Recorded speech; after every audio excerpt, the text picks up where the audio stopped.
without further ado, we have our first guest that I have the privilege of having a conversation with. This is Llewellyn. Hi, Mari. So welcome, Mari. Let's get, yeah.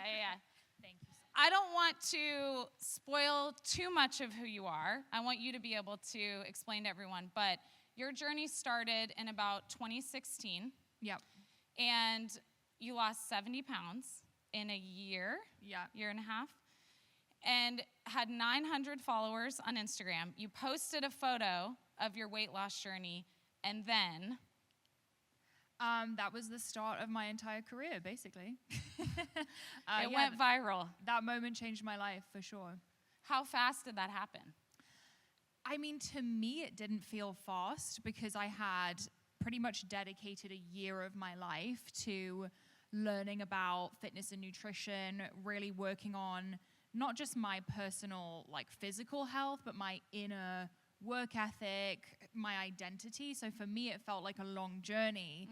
And this post really was just I was pretty nervous about posting for my 900 followers. I was like, oh my God, what are they going to think? And my husband, Greg, really encouraged me to kind of put it out there because for me, it was this proud moment. I felt so good about the things I'd accomplished. And I put it up thinking it was just more of a moment for me. And I think it really spoke to a community of women who felt like they weren't heard.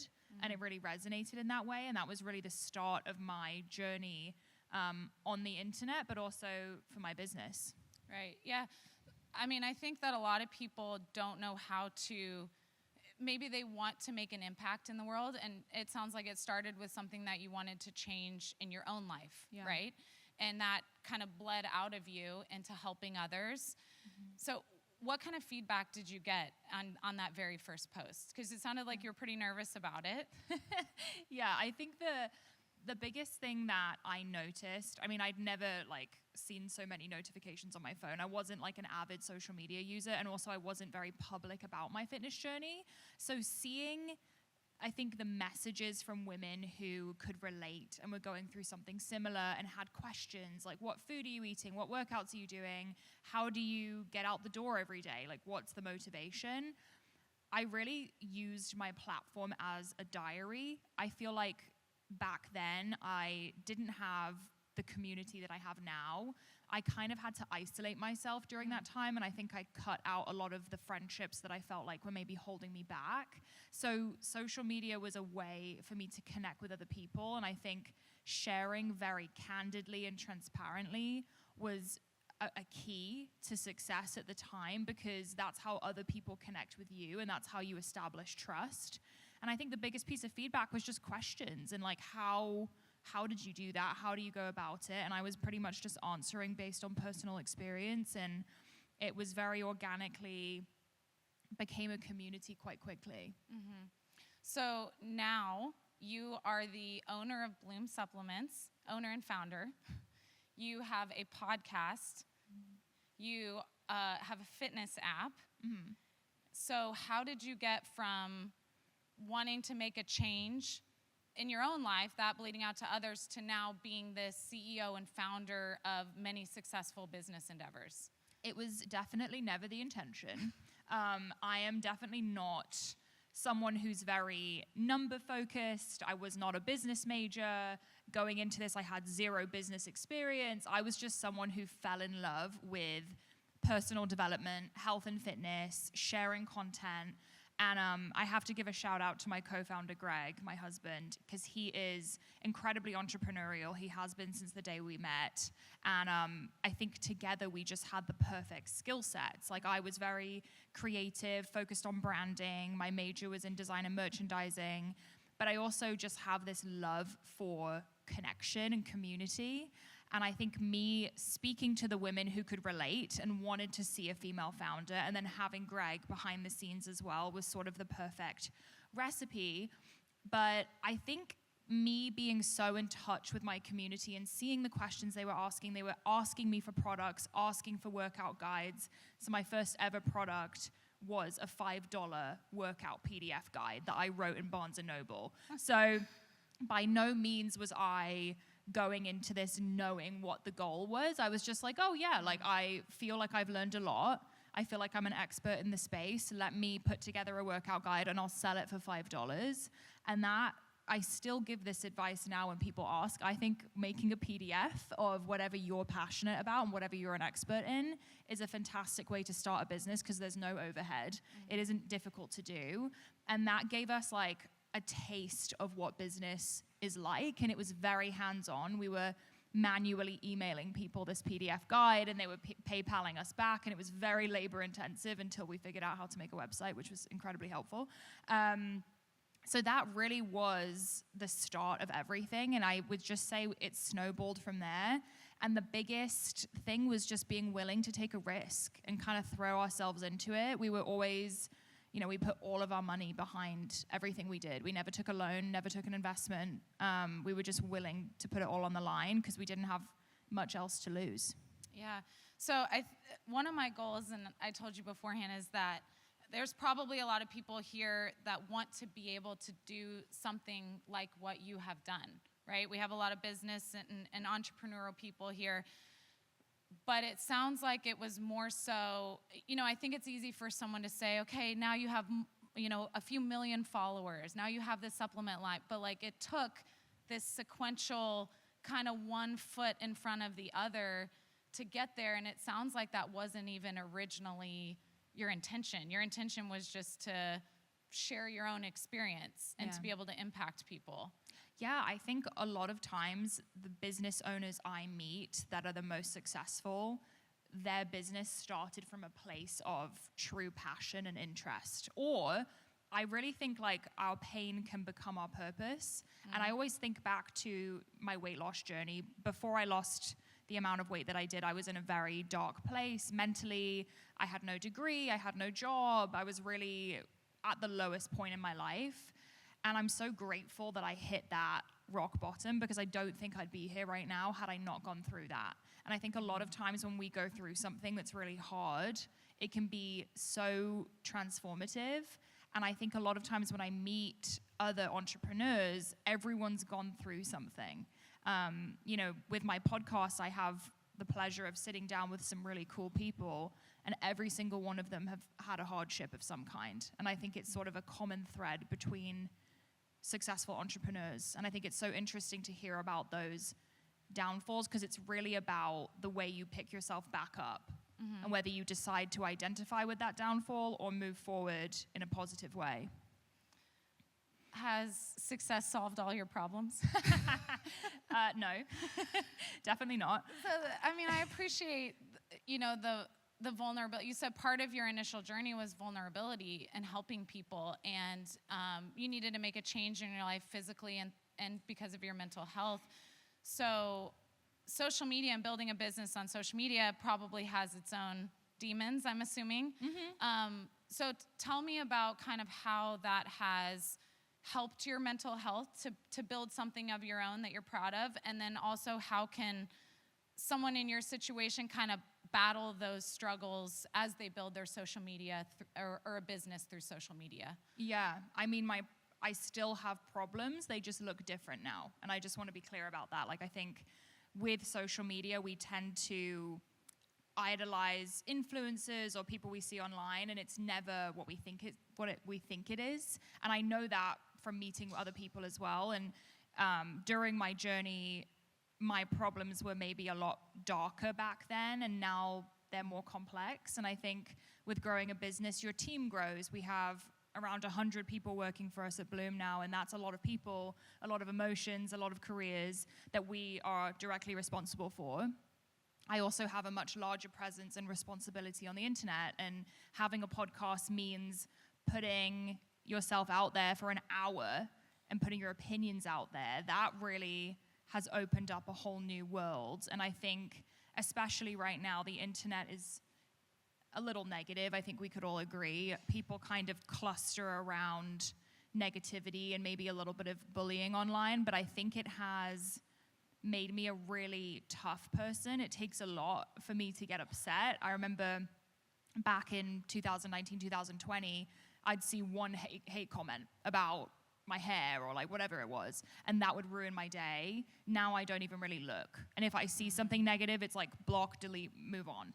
And I would recommend anyone putting themselves out there on the internet, or if they want to build a social media or a business, like you cannot spend time in the comments, whether they're positive or negative. If they sway the way you move about your day, don't even look at them. I heard Joe Rogan say post and ghost. Oh, I love that. I love that. And, you know, just the point, I think it sounds like it bleeds over. I mean, it is. It's incredibly negative these days. It's interesting how it's kind of taken that turn. So your advice to people would just be, you know, be your authentic self, create content for your business, but past that, like, you just cannot let people affect you. Yeah. Go ahead. I feel like get on the platform to create and put out what your intention is to put out, and then leave. Like, I'm a fan of deleting social media. I pretty much do it every single weekend because I'm aware that I'm someone who will get on stories and start comparing my day to other people's, and the last thing I want is to have other people's lives impacting the way I feel about my own.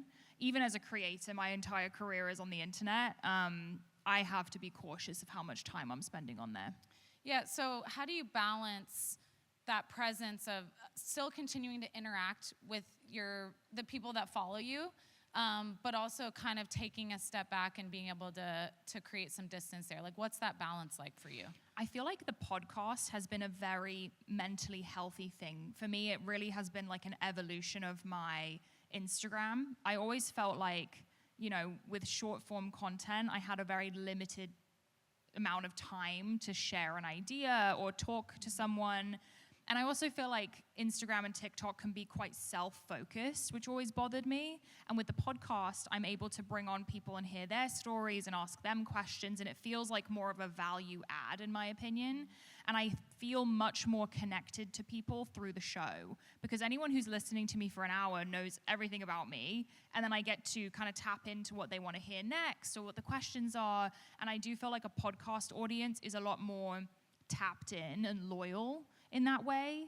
And my favorite thing is to meet people in person. I've met a couple people here today, and hearing their stories, and just the fact that even one episode could help someone in a significant way means a lot to me. I've always just been such an oversharer.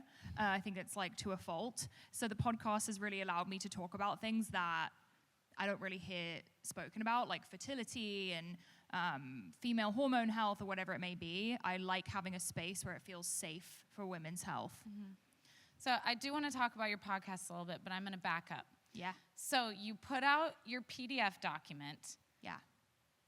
Then what happened? So now you have people that are interested in you having some sort of a business. How did you take it to that next step? Mm-hmm. Like, so yeah, the PDF workout guide that we were manually emailing to people. The next step was getting a website and automating everything.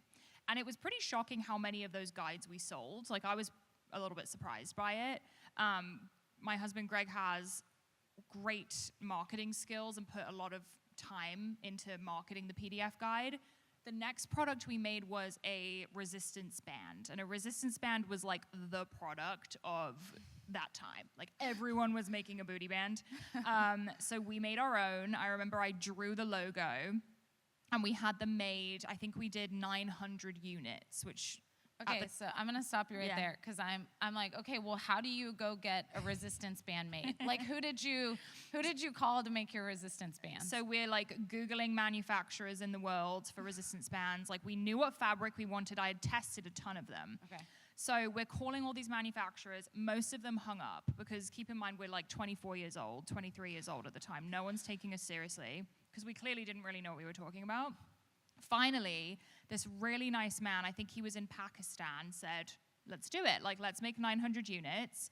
We ended up doing so much business with him that he ended up creating a Mari Fitness wing that we sponsored for him in the factory. That's amazing. And they would send us videos and photos, and it was this really cool relationship, actually, at the beginning of our business. Someone that really believed in us for no reason.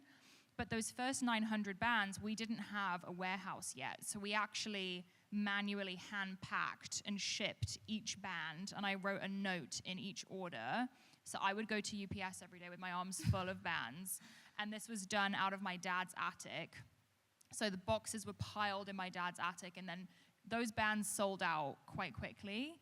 And I think looking back, the bands were like the first taste of a physical product business. And it was a really great experience for Bloom. So yeah, the bands were really what gave us our first taste of a physical product. We eventually found a warehouse. A lot of the warehouses didn't take us seriously either, so that was a lot of phone calls. Finally found one that took us in, and that was when we started really taking things off, and this was still under the umbrella of Mari Fitness. Eventually, the PDFs have become an app. But yeah, it has taken a lot of different steps to get where we are. And then, like, at what point did you kind of have your first employee? So you're like, this is something. We have a formidable business, because it's not even Bloom at this point. No. It's Mari Fitness. Yeah. So you're selling bands, you're selling PDFs.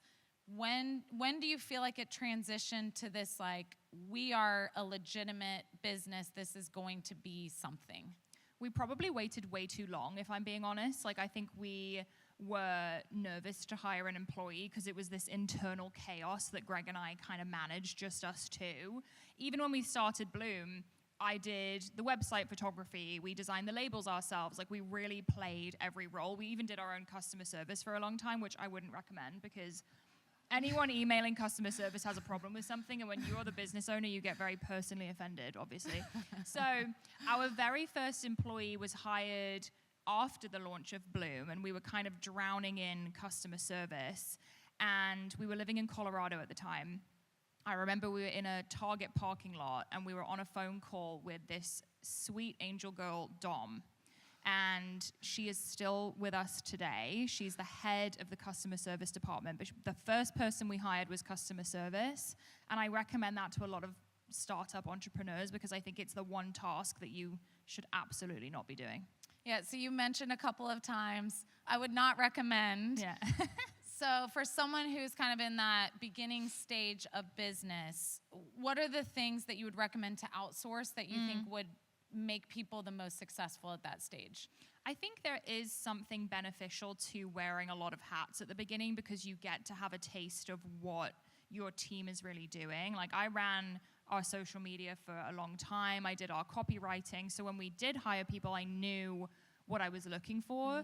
The things I'd recommend outsourcing, I would say, are the things that are tying you down to sort of like tasks that are not moving the company forward.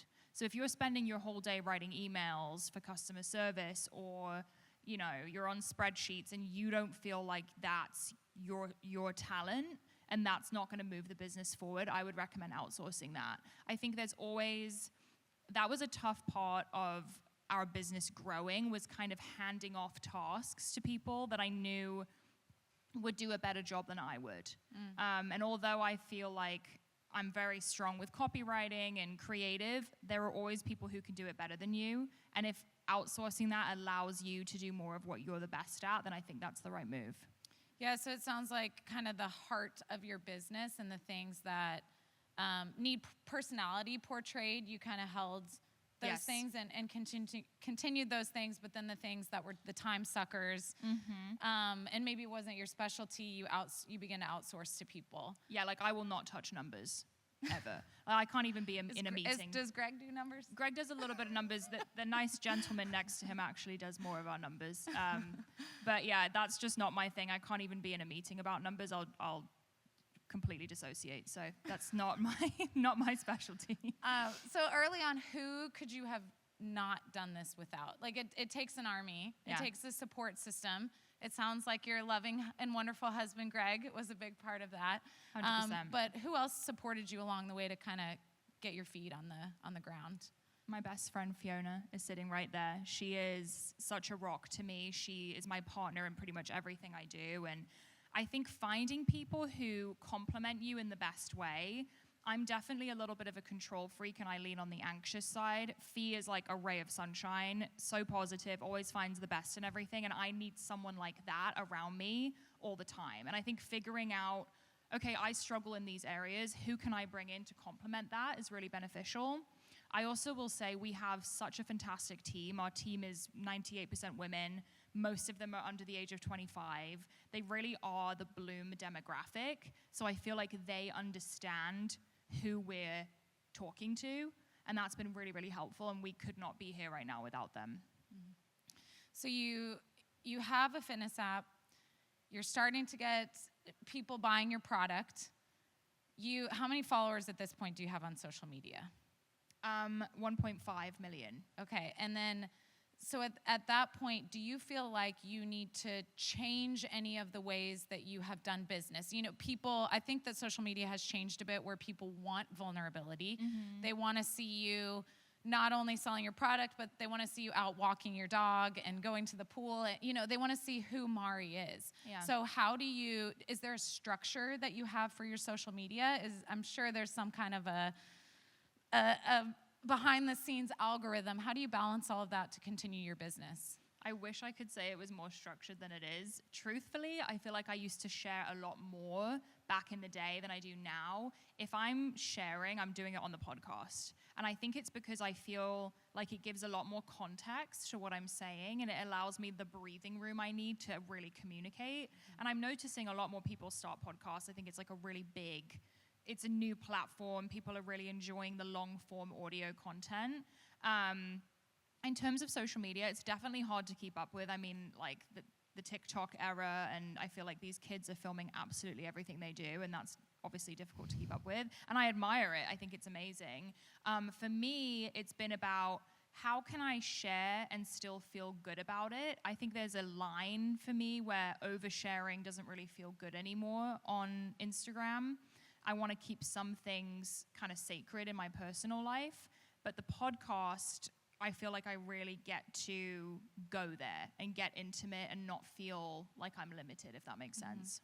So it's by the time that you started the podcast, you already had a large following, you know, and you already had an established business. So I think that sometimes people do that the other way around, you know, build a podcast, but and then they do the business, but you had it the other way around. So did you feel tell me a little bit about like the inspiration behind starting your podcast. So it sounds a lot like you wanted to just be able to share kind of who you are, meet some new people, maybe dive into a little bit of how that actually can help your business as well. Yeah. So at the beginning of Bloom, I was pretty much the sole influencer for the company. If we wanted to make any sales, I had to post. So, and that was amazing for 2-3 years, but you never want to build a business that's entirely reliant on one person, because obviously that's huge. Right. Yeah. There's a limit to how much I can do, and what if X happens? You know, you want to create a business that's sustainable, and that's really where our influencer program has been so incredible. We work with thousands of influencers around the country, mums, students, nurses, Bloom girls all over the US. And I would say we're at the point with Bloom where a lot of the girls who know of Bloom may not even know of me. And that's kind of the goal from the beginning. It was like, we need people to recognize Bloom without even knowing who I am. And I'd say we're at that point now. And I think that gave me the freedom to start thinking about my personal brand again. And okay, like, how do I want to show up in the world? And I think the podcast was a really important part of that journey for me, because it allowed me to learn. As I said before, I think with social media, we're putting out a lot about ourselves, but with the show, I can bring on, I mean, I've talked to some people that I would have dreamed of talking to, like Mark Hyman, Dave Asprey, Paul Saladino, Liver King was a funny one. Some incredible people that I feel like I never would have gotten the opportunity to talk to. And it's a lot more intimate, and I feel like it's kind of going back to true human connection. I'm looking in their eyes for a full hour, asking questions, learning more. I mean, it's a lot of different opinions on the show. Like, I think that's where things get confusing for people. It's like, well, someone says it's better to eat carnivore, and this person said it's better to eat vegan. But I think it's just having the information and hearing different perspectives is really powerful, and kind of goes against what the internet's moving towards now. So I think for me, it's really been a value add in my life and in the listener's life as well. do you think it has been a business ad? Do you see it being a positive for the business as well? 100%. I think it's just another platform to keep talking about. You know, we just released an energy drink, which I think all of you have on your seats, and I really hope you enjoy. Let me know what you think. We just launched it. So yeah, having a space to talk about new product innovation, sharing the product with the guest, and then also, you know, even getting on phone calls. We're now in Target and Walmart, Sam's Club, so we're on phone calls with these retail buyers all the time. And a lot of the buyers we're doing business with listen to the show. So it's kind of benefiting us in ways I didn't even really imagine. And also just adding credibility to the brand, getting the name out there. I think having a podcast can be really, really helpful. Mm-hmm. I want to talk a little bit about Bloom, because it is the bread and butter of your business. Yeah. So you went from basically a fitness app, selling product. How did Bloom start, and at what point did you, I want to know, like, the first step to starting a business. So we went from, now I have followers, now I have a product that I can give out. So who did you call to start a supplement company? Why did you start a supplement company? Yeah. We get that question a lot because I think it sounds very intimidating, but the reason we started is because I personally felt like I would walk into a GNC or a supplement store, look for something that appealed to me, had the ingredients I wanted. What I really wanted was a pre-workout. And as like an anxious girl, I couldn't take something that was... Well, it's like jacked, and it's like black and red and fire bolts, you know? So scary, so scary. So I was like, I don't think that's for me. So I would bring home all these supplements, and Greg, you know, my husband Greg has been bodybuilding for a long time. He was like, you can't take any of this. This is going to make you feel crazy. So it was the beginning of 2018 that he said, you know, how would you feel about us starting a supplement company? And I was like, oh, that's crazy. There's no way. And we called local manufacturers. So we were living in New York at the time. We called around. We found a local one. I think they were on Long Island, because we wanted to be able to go and see the manufacturer. And we had pretty much saved all the capital we had gained through the PDF guides, the resistance bands. Our plan was to just put all of the money back in and keep creating more products. So that was how we were able to start sampling. So we found a local manufacturer. Somehow they took us seriously and started working with us. And we were sampling with all natural pre-workouts at the time. So all of 2018, we are sampling, we are creating a Shopify.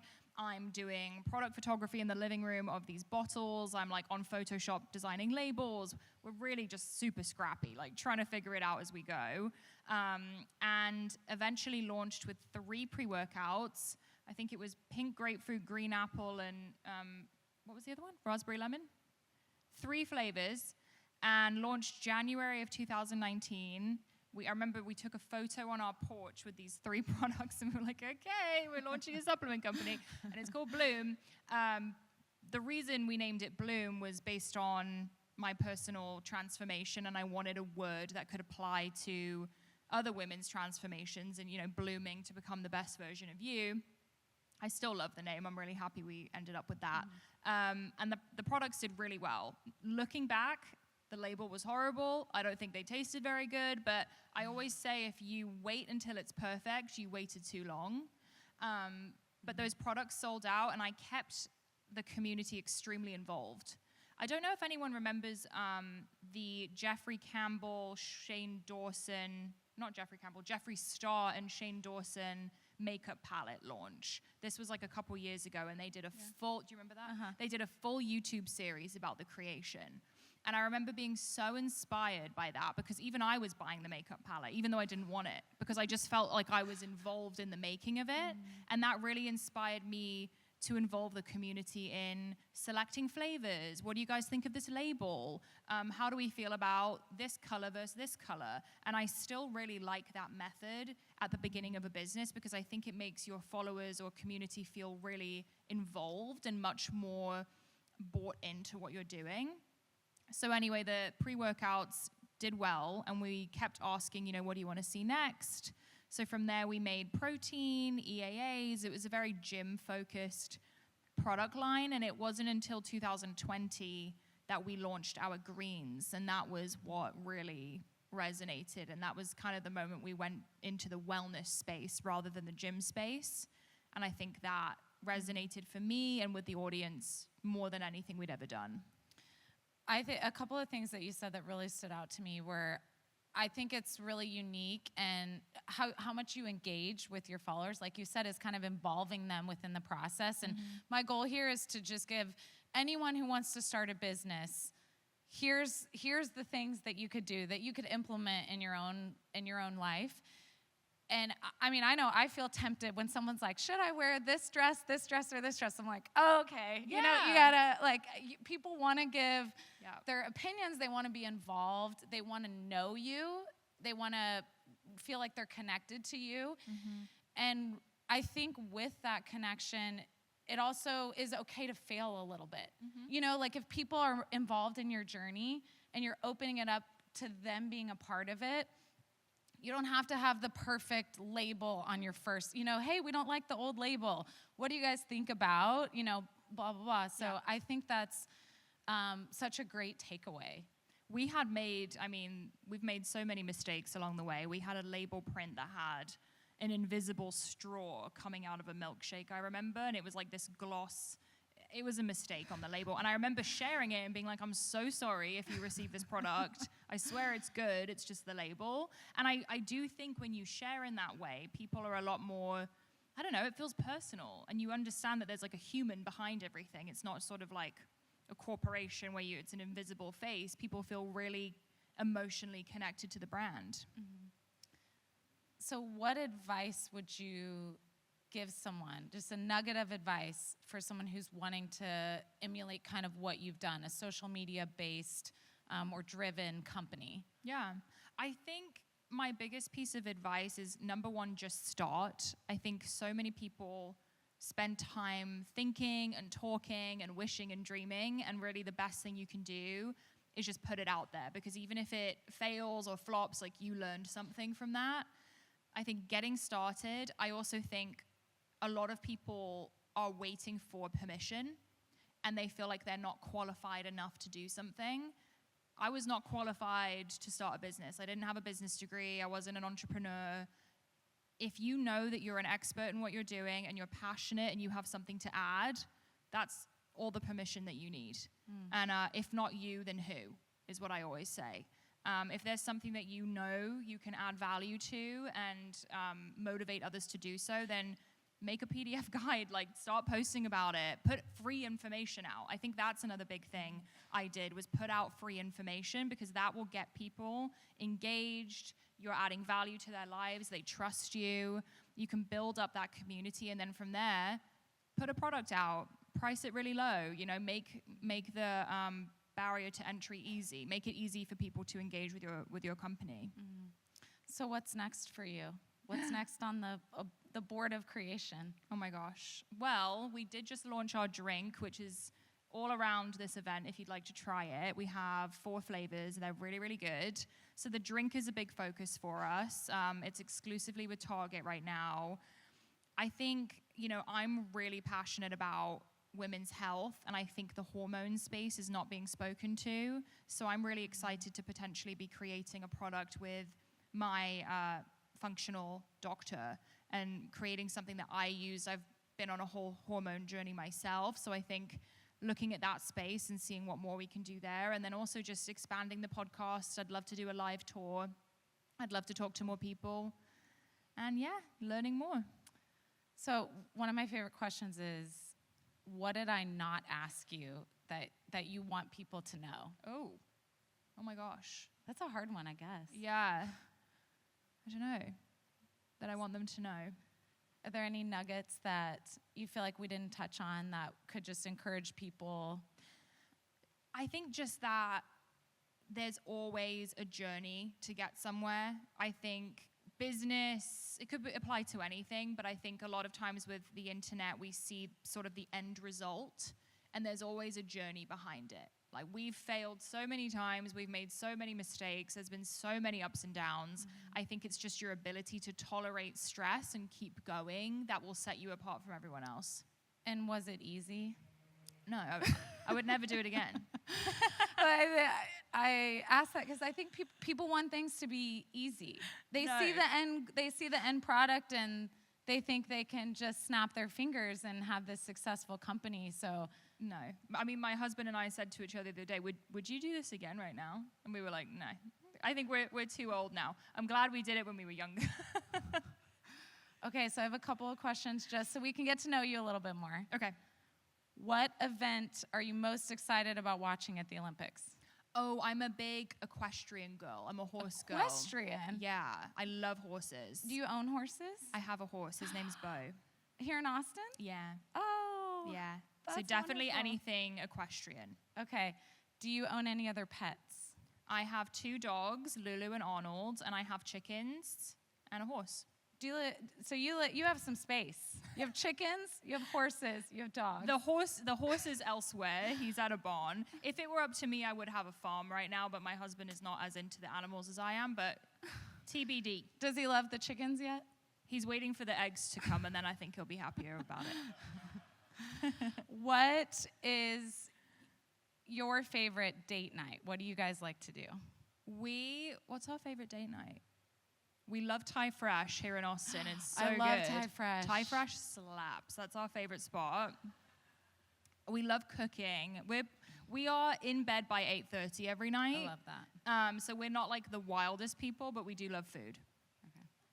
Well, it has been wonderful talking to you. I hope that you all enjoyed the conversation, that you feel like you are one step closer to being able to do what the thing is that you dreamed of. And my kind of take home and wrap up of Mari is just start, right? Start, and there's going to be haters along the way. There's going to be speed bumps, but if you have the right support system and enough durability, then you can do what it is that you dream of. So. Thank you so much, guys.